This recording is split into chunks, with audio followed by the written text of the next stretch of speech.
Aí eu tinha recebido, não era um dos melhores, dos mais comportados, né, vamos dizer assim. E aí eu tinha recebido uma suspensão, aí eu tinha voltado. No dia que eu voltei, eu estou na sala, e de repente, no fundo da sala tinha um buraco que dava para outra sala. Só que no fundo dessa sala, bem no buraco, tinham as costas de um outro aluno. E do lado do buraco tinha um cabo de vassoura. Eu falei assim, foi capeta, não é coincidência, um buraco, as costas de alguém, um cabo de vassoura, não deu outra, né?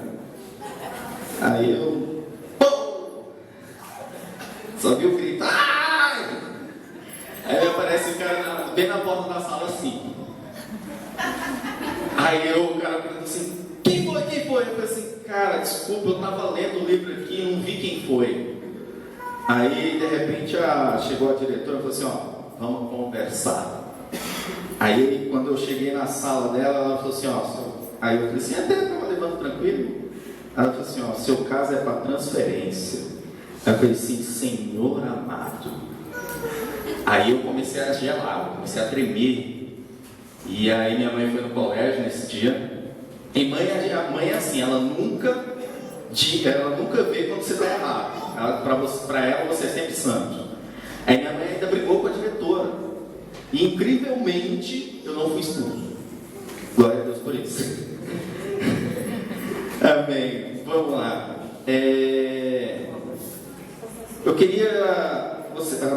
Na verdade eu não. Vamos dizer assim, eu não prego, eu compartilho palavras que falam no meu coração. E eu queria compartilhar um pouquinho com vocês. Eu queria convidar vocês a abrir a Bíblia em Isaías capítulo 6. E aí eu vou convidar para vocês a se colocarem de pé em reverência à palavra. Glória a Deus, aleluia.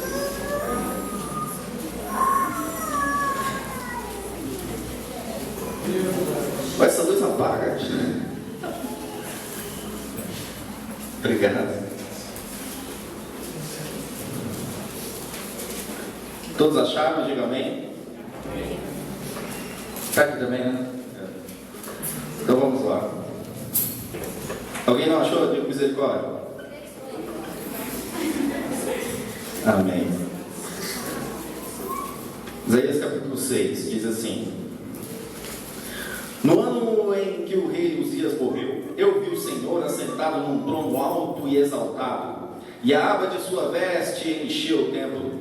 Acima dele estavam serafins, cada um deles tinha 6 asas, com 2 cobriam o rosto, com 2 cobriam os pés e com 2 voavam, e proclamavam uns aos outros: Santo, Santo, Santo é o Senhor dos exércitos, a terra inteira está cheia da sua glória. Ao som das suas vozes, os batentes das portas tremeram, e o templo ficou cheio de fumaça. Então gritei: ai de mim, estou perdido, pois sou um homem de lábios impuros, e vivo no meio de um povo de lábios impuros.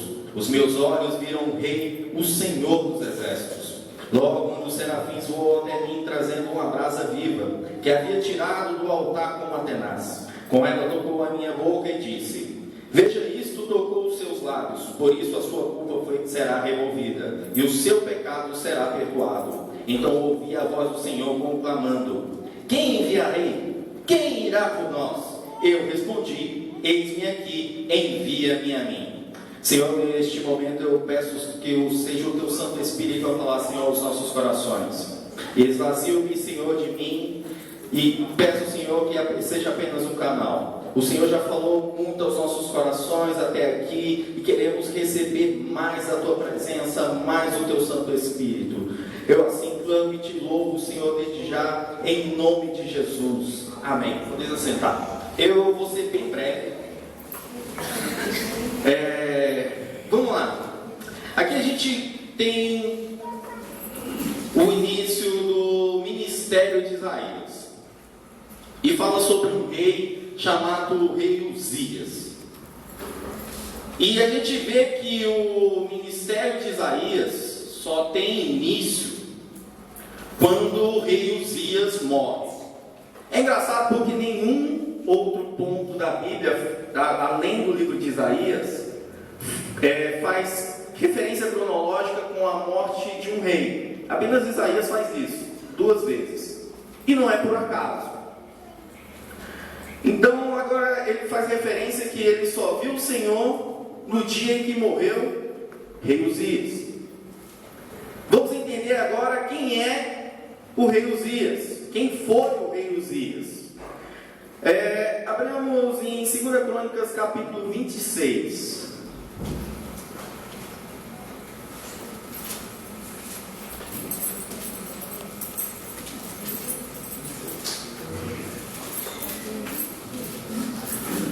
Glória a Deus.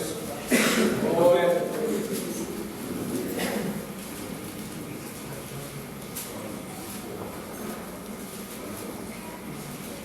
Capítulo 26 diz: Então todo o povo de Judá proclamou o rei a Uzias, de 16 anos de idade. Quantos anos ele tinha? Então ele era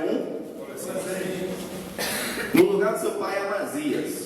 Foi ele que reconquistou e reconstruiu a cidade de Elade para Judá, depois que Amazias descansou com seus antepassados.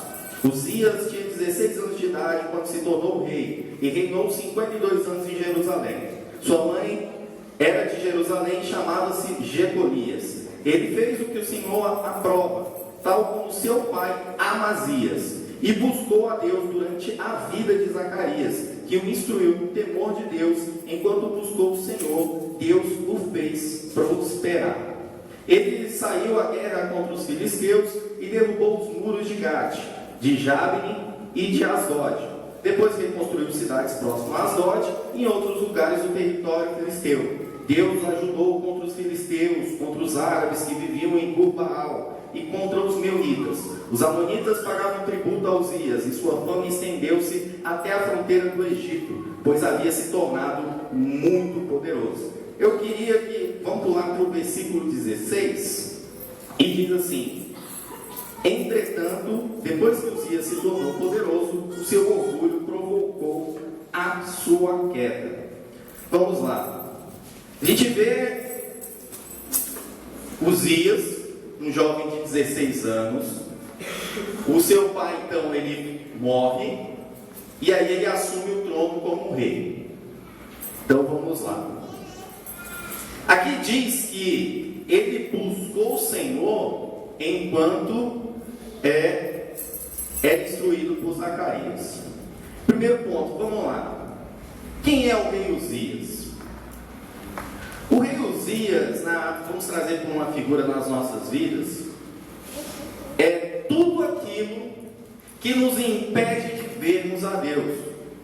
Isaías fala que ele só viu a Deus quando o rei Uzias morreu. Então, tudo aquilo que nos impede de rompermos, de vermos a glória de Deus, de exercermos o nosso chamado, tudo isso é o rei Uzias nas nossas vidas. Eu tenho o meu rei Uzias e acredito que todos nós temos um rei Uzias nas nossas vidas. O rei Uzias pode, na nossa vida, não se chamar rei Uzias, mas pode se chamar qualquer outra coisa. Sei lá, Alberto, Gilberto, Maria, um relacionamento que não é pautado nos caminhos do Senhor. Pode ser o seu computador, pode ser o seu Facebook, pode ser o seu Instagram, pode ser o seu celular. Tudo o que te impede de ver a glória de Deus é um rei Uzias. E nós só vamos ver a glória de Deus no dia em que matarmos o rei Uzias nas nossas vidas. A palavra de Deus nos diz também que o rei Uzias buscou o Senhor enquanto Zacarias era vivo. Então a gente aprende que Zacarias instruiu Uzias. Aí é uma mensagem para os nossos pais lindos do meu lindo Brasil. Entendam essa mensagem. Uzias, ele buscou o Senhor enquanto Zacarias estava vivo. Às vezes, o que significa isso? Que a fé de Uzias estava em uma pessoa.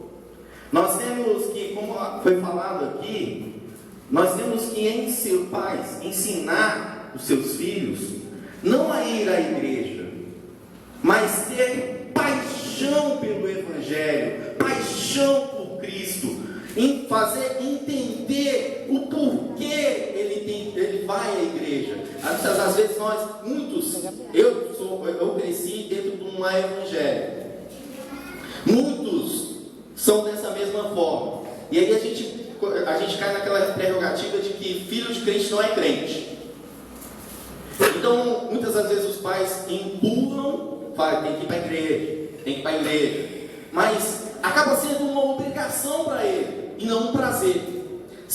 Então, pais têm que ensinar os seus filhos, não o caminho, como já diz a palavra, mas no caminho, ensinar ele a ter paixão pelo Evangelho, tem que ensinar, fazer entender por quê, ensinar esse amor que o Senhor nos deu.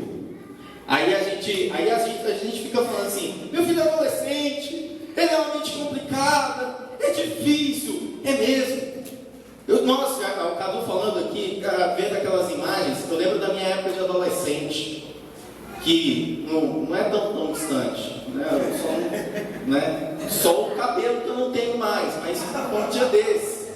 E a gente vendo as fotos de vocês, cara, me dá um saudosismo, né? Nós éramos da mesma maneira, nós nos reunimos da mesma forma que vocês aqui. A gente se reunia na porta da igreja, sentava aqui na calçada, nos reunimos 30, 40 pessoas ali na calçada da Desirê. A Desirê de vez em quando jogava água, empurrava, expulsava a gente. Aí a gente vinha para a porta da igreja, né? Então a adolescência realmente é uma fase difícil, né? A gente tem vários conflitos, várias lutas que a gente enfrenta, né? Um deles é os nossos hormônios, né? Na nossa fase de adolescente, né? A gente, quando levanta a mão, a gente se converte, mas os hormônios não. E não tem como a gente fugir disso, né? Mas aí, então, fica esse ensinamento para os pais. A gente dá ensinar os seus filhos a ter paixão pela igreja, a ter amor pela palavra, né? Então isso vai fazer com que as coisas sejam mais simples, mais fáceis. A gente vê aqui dentro da Bíblia que Uzias, ele foi um dos reis mais poderosos de Israel. Em poderio militar ele se equivale até Davi. Mas diz o seguinte, que lá no versículo 16, que depois que Uzias se tornou poderoso, o seu orgulho provocou a sua queda. Fica mais um ensinamento sobre gratidão. Nós começamos bem, nós fazemos como o rei Uzias, nós somos instruídos, andamos com o Senhor, mas aí Deus vai nos abençoando, vai nos proporcionando algo, vai nos abrindo portas, e de repente, quando a gente se vê lá em cima, a gente acaba se esquecendo do que o Senhor nos fez, começa a nos trazer aquele sentimento de ingratidão. Adolescentes, entendam que vocês têm um grande caminho a trilhar. Vocês estão só no começo da vida de vocês, mas fica esse ensinamento: nunca se esqueça daquilo que Deus fez por vocês. Sempre tenha um sentimento de gratidão dentro dos corações de vocês. Daqui uns dias vocês vão estar entrando numa faculdade, vão estar realizando os sonhos de vocês, mas nunca se esqueçam da gratidão. Um dado que eu vi há um certo tempo fala sobre os jovens que entram na faculdade nos Estados Unidos, e de que 100% dos jovens cristãos que entram numa faculdade nos Estados Unidos, 30% eles chamam de pródigos. São aqueles que saem da igreja, mas sabe o seu cantinho e voltam. 20% são os chamados nômades. Eles saem e ficam andando de um lado para o outro e acabam não tendo lugar nenhum. Outros 20% se tornam ateus. e somente 30% permanece. Aí entra a questão, por que isso acontece? Mas voltando para aquilo que eu estou falando sobre os pais, será sobre ensinar os filhos a terem paixão? Será que esses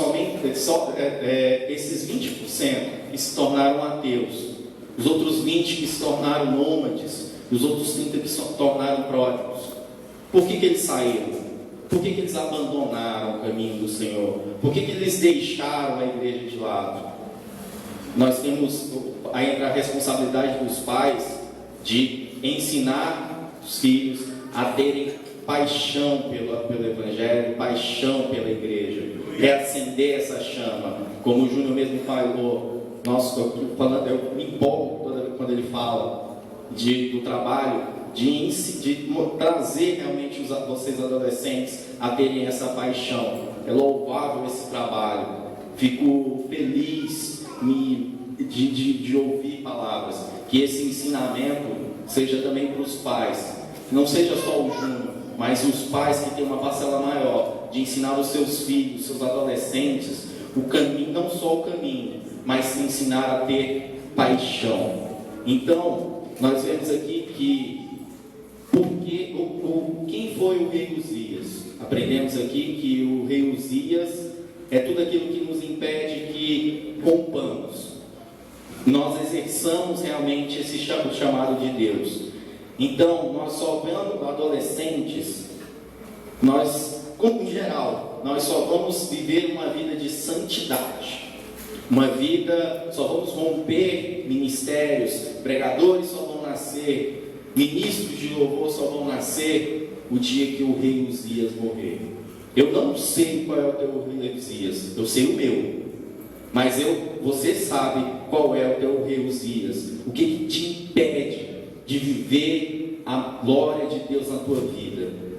Eu queria trazer um outro ensinamento que eu aprendi esses dias, que é quando a gente começa a matar o rei Uzias.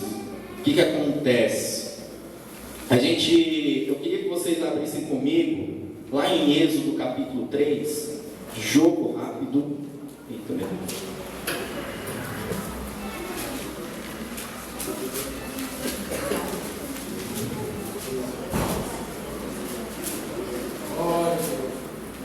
Vou ler rapidinho aqui. Moisés pastoreava o rebanho do seu sogro Jetro, que era sacerdote de Midian. Um dia levou o rebanho para o outro lado do deserto e chegou a Horebe, o monte de Deus. Ali o anjo do Senhor lhe apareceu numa chama de fogo que saía do meio de uma sarça. Moisés viu que, embora a sarça estivesse em chamas, não era consumida pelo fogo. Que impressionante, pensou. Por que a sarça não se queima? Vou ver isso de perto. O Senhor viu que ele se aproximava para observar, e então do meio da sarça o chamou. Moisés, Moisés. Eis-me aqui, respondeu ele. Então disse Deus: não se aproxime, tire as sandálias dos pés, pois o lugar em que você está é terra santa. Disse ainda: eu sou o Deus do seu pai, o Deus de Abraão, o Deus de Isaque, o Deus de Jacó. Então Moisés cobriu o rosto, pois teve medo de olhar para Deus. Só até aqui. Quando a gente entende que, a gente reconhece que existe um rei Uzias dentro de nós e que precisamos matá-lo, algumas coisas precisam acontecer. Aqui vamos voltar então como é que o que aconteceu, uma mudança de história na vida de Moisés. Moisés estava 40 anos já no deserto, estava fugido, matou um caboclo lá, achando que era o tal, e ali Deus aparece numa sarça. Então aqui ele fala assim, ele se virou para ver por que a sarça não se queimava. Então, primeiro ponto para que possamos matar o rei Uzias dentro de nós: se interessarmos pelas coisas de Deus. A sarça representa ali a cada um de nós, e essa chama representa o Espírito Santo nas nossas vidas.